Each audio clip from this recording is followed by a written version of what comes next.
So I think there's lots of ways in which the organisation can try and help itself. So, for example, trend data, which shows how things are going over time, is very useful to the organisation rather than just a snapshot in time.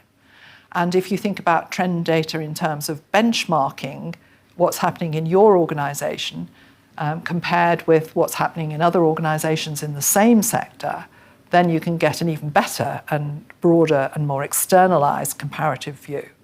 So those are mechanisms for helping yourself. I think that also there are forms of data, and we often talk about hard data and soft data, but there are forms of data that sometimes get neglected. So how are you going to find out about what the attitudes are of the people in the organisation? Do you have any attitude surveys? Do you conduct those over time? Do you have things like customer satisfaction feedback that tells you something about how your customers think about the organisation?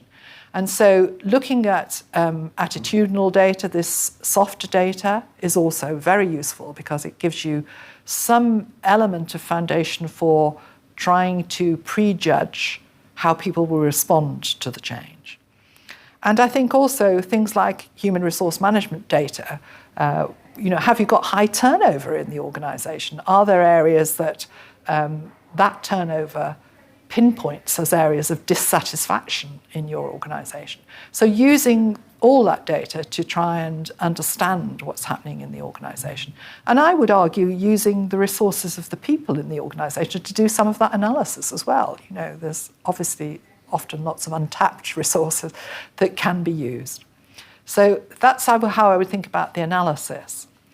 I think thinking about actions around engaging staff, I think I was trying to argue that was probably one of the most critical areas, but it's also one of the most practical areas, that there are many mechanisms that people have talked about and used and tested that are good for engaging different types of staff in the organisation. So you might start perhaps by asking your managers to work in working parties to think about what the options are for change. It may be that the board has already set the objectives of a change. It may be that they've set some of the timescales, but nevertheless, those processes still have to be unfolded into action steps and timescales that go with those action steps. It's very beneficial to have working groups or project teams, if you like, that are cross-sectional. So you take a group of people from your organisation and you make sure that they're a mixture of different backgrounds, come from different departments in the organisation, and they come from different levels in the organisation. Not too broad a range, but nevertheless they are viewing things from their perspective. And you give them a task. You ask them to work out how this plan is going to be delivered within a particular division or department, and they know the detail, so they can put some of the detail into that. You can ask, many of the staff will be quite challenged if you give them some kind of an analytical project to work on, and it's different from their day-to-day work, so that's again an engaging process. And just having small work groups come together and offer them some of the plans and be brave enough to ask, what's your criticisms of it? Do you think there'll be any problems? And then I think my final point would be, if you're going to develop a change in an organisation, you're going to disrupt things. So whilst you're busy disrupting things, why not say to people, is there anything we could do alongside this change?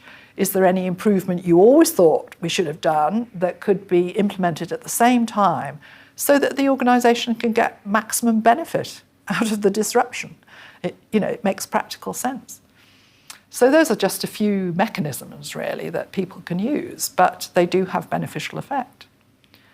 And I think it flows into the point about managing the uncertainty and the dynamism of the organisation. Because whoever is leading or trying to direct the change needs to build into their planning processes that there will be dynamism. So they need processes of reappraisal, processes of review at planned regular intervals where they're going to sit down and say, are things changing around here?